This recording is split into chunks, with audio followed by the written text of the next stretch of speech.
Supreme court के senior तरीन जज जस्टिस मंसूर अली शाह का प्रैक्टिस एंड प्रोसीजर कमेटी पर एतराज, इजलास में शिरकत से इनकार। नोट में तरमीमी ऑर्डिनेंस और जजेस कमेटी की तश्कील पर सवालात उठा दिए। कहा, तरमीमी ऑर्डिनेंस के नफाज के चंद घंटों के अंदर ही ये नोटिफाई किया गया। कमेटी को दोबारा तश्कील दिया गया। इस बारे में कोई वजह नहीं बताई गई। कमेटी की तश्कील में मनमानी करके जमहूरी उसूलों को नजरअंदाज किया गया।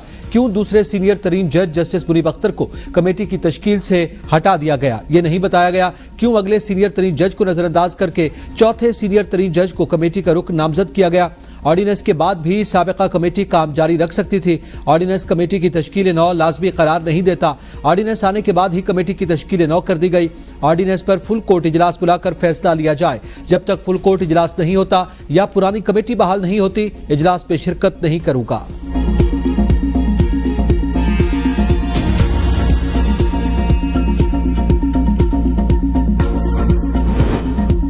जस्टिस मंसूर की अदम शिरकत के बावजूद सुप्रीम कोर्ट का 63 की नजरसानी के समाअत के लिए 5 रुकनी लार्जर बेंच तश्कील।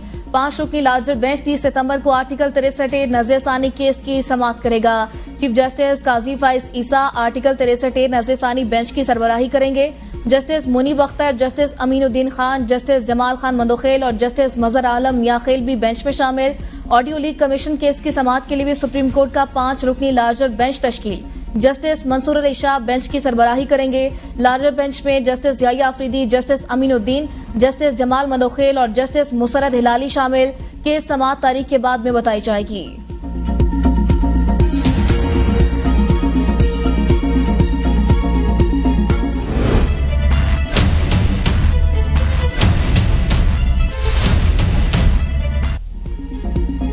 पीटीआई सियासी जमात कौमी असम्बली में मखसूस नशिस्तों के हकदार। इलेक्शन कमीशन का फैसला आइन से मुतसादिम। इलेक्शन कमीशन मखसूस नशिस्तों पर तहरीक इंसाफ के उम्मीदवारों को नोटिफाई करे। सुप्रीम कोर्ट का तफसीली फैसला जारी। 70 सफ़हात पर मुश्तमिल तफसीली फैसला जस्टिस मंसूर अली शाह ने तहरीर किया। तफसीली फैसले में पेशावर हाई कोर्ट का फैसला कलअदम। सुप्रीम कोर्ट बल्ले के निशान वाले केस में पार्टी के आईनी हुकूक वाजे करती तो कन्फ्यूजन पैदा ही न होती। इलेक्शन कमीशन ने भी अपने हुक्मनामे में पीटीआई के आईनी हुकूक वाजे नहीं किए। अदालत और इलेक्शन कमीशन को मद्देनजर रखना चाहिए था। इंतखाबी शेड्यूल जारी हो चुका। वाज़ेह कानून के बगैर किसी को सजा नहीं दी जा सकती।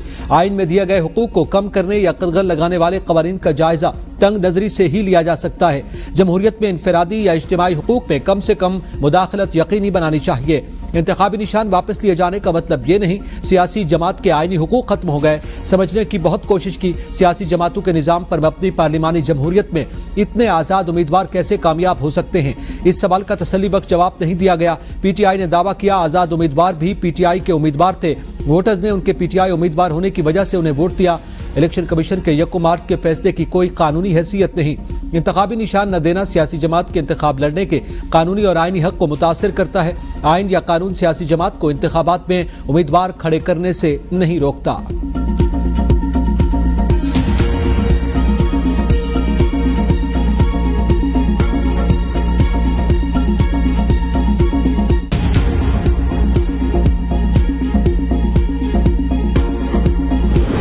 तफसीली फैसले के बाद नजरसानी गैर मौसर नहीं हुई। आसिम नजीर तारड़ कहते हैं आजाद उम्मीदवार का किसी भी जमात में शमूलियत का अमल नाकाबिले वापसी। पार्लियामान की कानून साजी अदालती फैसलों से बालातर। पेशावर हाई कोर्ट ने 5-0 से इलेक्शन कमीशन का फैसला बरकरार रखा। आजाद उम्मीदवारों को जीतने के 3 दिन के अंदर किसी जमात में शमूलियत इख्तियार करना होती है। इस फैसले में तशरीह नहीं, आइन को री राइट किया गया। जिन जजेस ने इख्तिलाफी नोट लिखा उसके बारे में सख्ती से अल्फाज लिखे गए। हालिया कानून साजी का जिक्र अदालती फैसलों में होना नहीं चाहिए था। तहरीक इंसाफ पेशावर हाई कोर्ट और सुप्रीम कोर्ट में फरीक ही नहीं थी। किसने मुकदमा किया, क्या इस्तदा की, इसको देखा जाता है।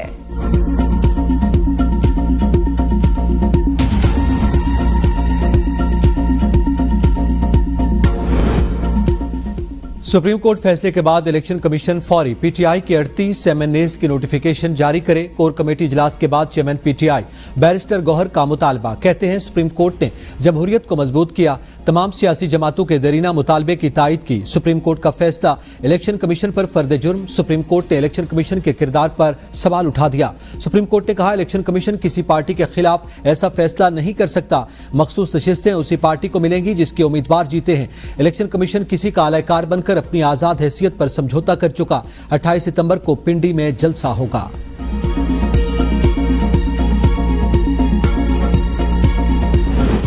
सुप्रीम कोर्ट ने पीटीआई को रिलीफ देने पर वजाहत भी कर दी। फैसले में कहा गया, पीटीआई की केस में फरीक बनने की दरख्वास्त हमारे सामने मौजूद थी। अमूमी तौर पर फरीक बनने की दरख्वास्त पर पहले फैसला किया जाता है। पीटीआई ने दावा किया आजाद उम्मीदवार भी पीटीआई के उम्मीदवार थे। वोटर्स ने उनके पीटीआई उम्मीदवार होने की वजह से उन्हें वोट दिया। 14 सितंबर का वजाहती ऑर्डर भी फैसले का हिस्सा। सुप्रीम कोर्ट ने कहा, वजाहती ऑर्डर इलेक्शन कमीशन की दरख्वास्त पर जारी किया गया। वजाहत अपने ही फैसले की करना थी, इसीलिए फरीकैन को नोटिस देना जरूरी नहीं था। जब इलेक्शन कमीशन गलतियां करे तो अदालती मुदाखलत जरूरी हो जाती है। मुकम्मल इंसाफ के लिए अदालत की ताकत जमहूरियत के तहफ़्फ़ुज़ के लिए अहम। इंतखाबी दयानतदारी को कॉम्प्रोमाइज करना जमहूरियत की हैसियत को खतरे में डाल सकता है।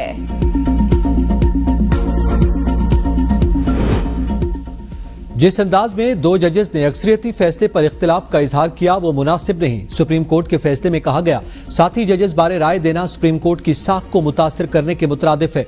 ज्यादा परेशान कुन बात यह है कि जजेस अपनी राय देते हुए हुदूद से तजावुज कर गए और दो जजेस ने 80 कामयाब उम्मीदवारों को वार्निंग दी।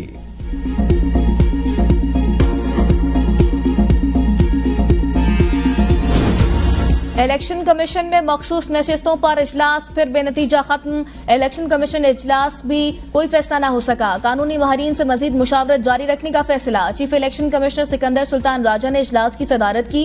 इजलास में इलेक्शन कमीशन के मेंबरान, हुकाम और कानूनी टीम शरीक हुए। मखसूस नशिस्तों पर सुप्रीम कोर्ट फैसला बारे अमल दरामद पर गौर किया गया।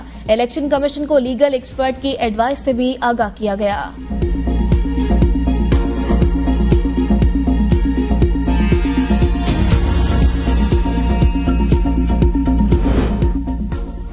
Lieutenant general Mohammad Asim Malik DGISI तैनात 30 सितंबर को नई जिम्मेदारियां संभालेंगे। लेफ्टिनेंट जनरल आसिम मलिक इस वक्त GHQ में एडजटेंट जनरल के फराइज सर अंजाम दे रहे हैं। इससे पहले बलूचिस्तान में इन्फेंट्री डिवीजन और वजीरिस्तान में इन्फेंट्री ब्रिगेड कमांड कर चुके हैं। लेफ्टिनेंट जनरल आसिम मलिक एजाजी शमशीर भी हासिल कर चुके। चीफ इंस्ट्रक्टर NDU और instructor command and staff college Quetta भी तैनात रह चुके। Lieutenant general Asim Malik Fort Leavenworth और royal college of defence studies के ग्रेजुएट भी हैं। बानी तहरीक इंसाफ पर तोशाखाना 2 केस की FIA में इंक्वायरी का मामला। ABN न्यूज ने बानी तहरीक इंसाफ के खिलाफ जारी तहकीकात और चलान रिपोर्ट हासिल कर ली। रिपोर्ट के मुताबिक बानी PTI और उनकी अहलिया ने सऊदीया दौरा के दौरान हासिल शुदा गिफ्ट तोशाखाना में जमा नहीं करवाए। बानी तहरीक इंसाफ ने 58 में से 14 तहफ की मालियत 3 करोड़ 80 लाख रुपए लगाई। तोशाखाना 2 केस में FIA का सप्लीमेंट्री चलान सामने आ गया। FIA के मुताबिक बानी PTI और बुशरा बीबी के खिलाफ ठोस सबूत और शवाहिद मौजूद। शवाहिद से वाज़ेह हुआ बानी PTI और बुशरा बीबी मिसकंडक्ट के मुर्तकिब करार पाए। गैर कानूनी जराए और करप्शन से दोनों ने माली फायदा हासिल किया। बानी PTI ने पोजीशन का गलत इस्तेमाल करते हुए कम कीमत पर बेलगरी सेट हासिल किया। अदालत गवाहों को तलब करके ट्रायल आगे बढ़ाए। केस में FIA की जानिब से 2 गवाहान का इजाफा।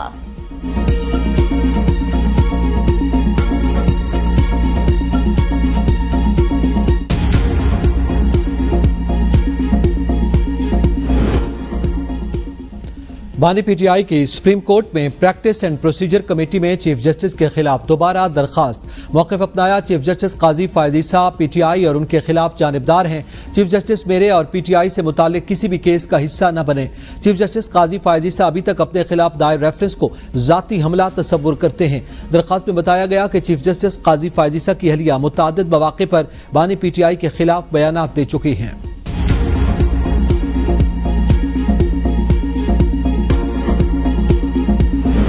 प्रैक्टिस एंड प्रोसीजर ऑर्डिनेंस के खिलाफ रजिस्ट्रार ऑफिस का एतराज कलदम। लाहौर हाईकोर्ट के जस्टिस फैसल जमान का दरख्वास्त समाअत के लिए मुकर्रर करने का हुक्म। रिमार्क्स थे, रजिस्ट्रार ऑफिस आइंदा गैर जरूरी एतराजात आयद करने से गुरेज करे।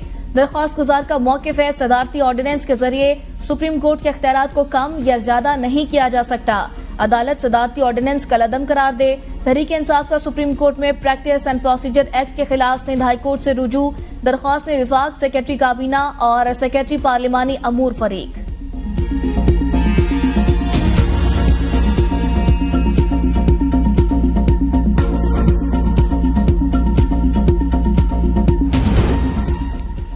अब रिटायर्ड जजेस हाजिर सर्विस जजेस की निगरानी करेंगे। शाह महमूद कुरैशी का आईनी तरमीम पर तबसरा गैर रस्मी गुफ्तगू में कहा, आईनी तरामीम से ही अवाम आज़ाद अदलिया का अंदाजा लगाते हैं। मौजूदा हालात में मौलाना फजलुर रहमान की पोजीशन काबिल तहसीन लगता है। हुकूमत आईनी बहरान पैदा करने पर तुली है। पार्लियामेंट और अदलिया को आमने सामने खड़ा करने में कोई दानिशमंदी नहीं। प्रैक्टिस एंड प्रोसीजर कानून में हालिया तरामीम से बाशऊर तबका फिक्रमंद हो गया। हुकूमत का शुक्रिया, हमारी हिफाजत के लिए हमें जेलों में रखा हुआ है। हुकूमत सोचती है बाहर दहशतगर्दी से हमें खतरा हो सकता है। पीडीएम सरकार का शुक्रिया, उन्होंने कमाल जमहूरी रिवायात की पासदारी की। अदालत के हुक्म के बावजूद 6 बजे ही माइक और लाइट्स बंद कर दी।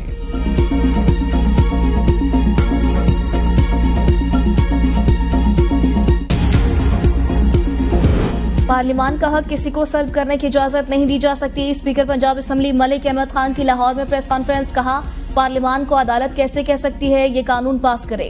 कानून के मुताबिक फैसले होने चाहिए। कानून में मौजूद है पार्लियामान। सुप्रीम कोर्ट और इलेक्शन कमीशन ने कैसे काम करना है। गुज़िश्ता 3 दिहाइयों में जुडिशल एक्टिविज्म ने पार्लियामेंट से बहुत से हकूक को सल्ब किया जो आइन की सरीहन खिलाफ वर्जी है।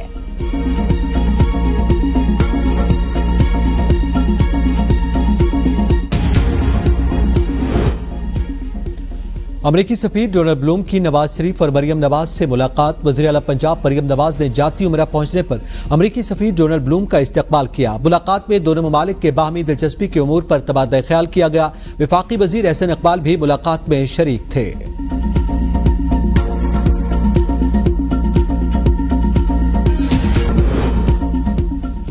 बानी पीटीआई की रिहाई जल्द यकीनी बनाएंगे। अली अमीर गंडापुर बानी पीटीआई की रिहाई के लिए भरपूर जद्दोजहद कर रहे हैं। मुशीर इत्तलात खैबर पख्तूनख्वा बैरिस्टर सैफ ने कहा, लगता है राना सनाउल्लाह, अता तारड़ और ख्वाजा आसिफ को किसी ने खबर नहीं दी। अली अमीर ने अटक क्रॉस किया।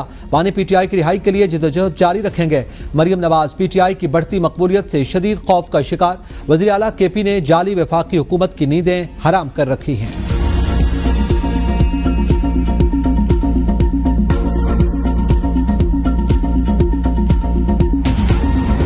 अली अमीन ने मरियम नवाज के खिलाफ गंदी जबान इस्तेमाल की। हम अदालतों की तरफ देख रहे हैं कि क्या कर रही हैं। वज़ीर इत्तलात पंजाब असमा बुखारी की मीडिया से गुफ्तगू।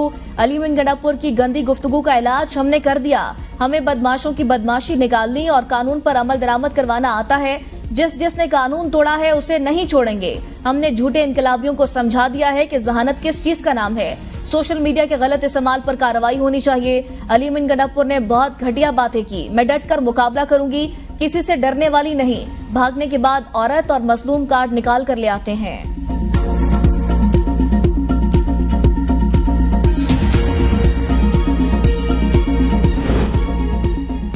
अज़मा बुखारी वीडियो केस में डीजी एफआईए की अदमपेशी पर लाहौर हाई कोर्ट पर हम ट्रैवल हिस्ट्री तलब, एफआईए से कारकर्दगी रिपोर्ट भी तलब। चीफ जस्टिस आर्या नीलम ने रिमार्क्स दिए, आइंदा समात पर डीजी एफआईए खुद पेश हों।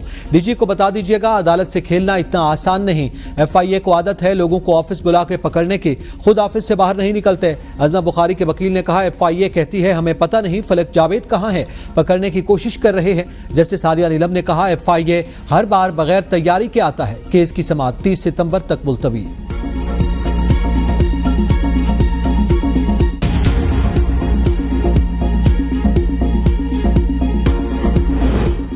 हुकूमत की मालियाती पॉलिसी में मुदाखलत नहीं करेंगे। सुप्रीम कोर्ट ने खाम माल पर रेगुलेटरी ड्यूटी आयद करने के खिलाफ दरख्वास्त खारिज कर दी। जस्टिस मंसूर अली शाह ने रिमार्क्स दिए, वफाकी हुकूमत रेगुलेटरी ड्यूटी आयद कर सकती है। ये फेडरेशन का पॉलिसी मामला है। ये वफाकी हुकूमत ने तय करना है किस पर रेगुलेटरी ड्यूटी आयद करनी है। वकील दरख्वास्त गुजार ने कहा, इसी नौयत का एक और खाम माल है जिस पर रेगुलेटरी ड्यूटी आयद नहीं की गई। जस्टिस मंसूर अली शाह ने कहा, ठीक है, फिर आप वही खाम माल मंगवा लें जिन पर रेगुलेटरी ड्यूटी नहीं है। सुप्रीम कोर्ट बतौर अदालत रेगुलेटरी ड्यूटी से मुतालिक मुज़ाकरात नहीं कर सकती।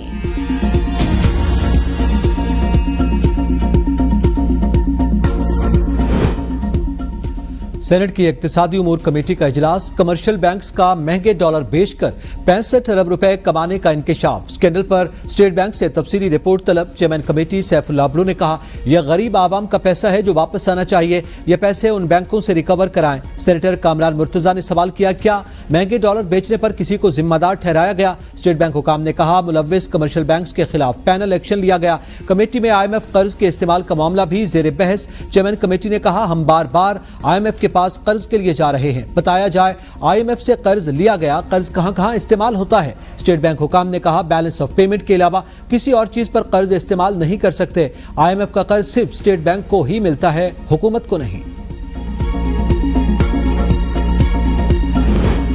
हुकूमत को दी गई 45 दिन की मोहलत खत्म। जमात इस्लामी का हुकूमत को टफ टाइम देने का फैसला। कल मंसूरा में आइंदा के लाएमल का ऐलान करेंगे।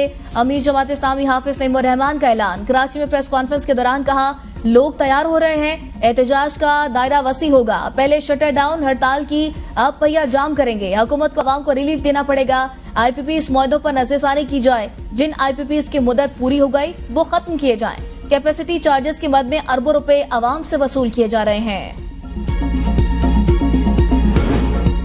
दिल के ऑपरेशंस पर आने वाले तमाम अखराजात सूबाई हुकूमत बर्दाश्त करेगी। मरीजों पर कोई बोझ न डाला जाए। वज़ीर आला खैबर पख्तूनख्वा अमीन गंडापुर का सेहत कार्ड से मुतालिक इजलास में ऐलान। कहा यकीनी बनाया जाए मरीजों को किसी किस्म की मुश्किलात न हो। सेहत कार्ड प्लस का मंसूबा बानी PTI के दिल के करीब और सूबाई हुकूमत का फ्लैगशिप मंसूबा। इसे मजीद बेहतर बनाया जाएगा। सूबाई हुकूमत मजीद बीमारियों के इलाज को भी सेहत कार्ड में शामिल करने पर काम कर रही है। शहरियों की सहूलत के लिए अच्छी शोहरत के अस्पतालों को भी सेहत कार्ड में शामिल किया जाएगा। सूबाई हुकूमत सेहत कार्ड की मद में स्टेट लाइफ इंश्योरेंस के बकाया जात तरजीह बुनियादों पर अदा कर रही है।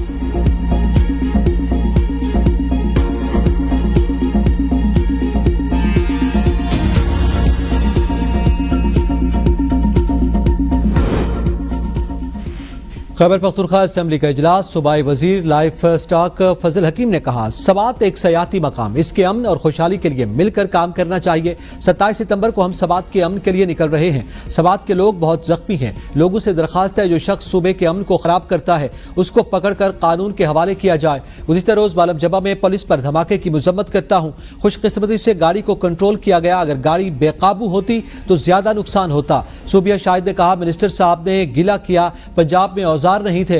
मैंने सिर्फ कहा अगर बगैर NOC के जाओगे तो फिर मसला होगा। मैंने सिर्फ बात की, फिर रोना धोना नहीं करोगे। गुज़िश्ता कई हफ्तों से 9 मई और 8 सितंबर का रोना रो रहे हो और कोई काम नहीं। इस गरीब सूबे के खजाने से 40-40 लाख रुपए इस इजलास पर जाय कर रहे हो। रोजाना की बुनियाद पर ड्रामा न करें। आप तो एक हफ्ते से असेंबली को कंटेनर समझकर तकरीर कर रहे हैं। इस ऐवान का न सिर्फ वक्त जाय कर रहे हो बल्कि पैसे भी खर्च कर रहे हो।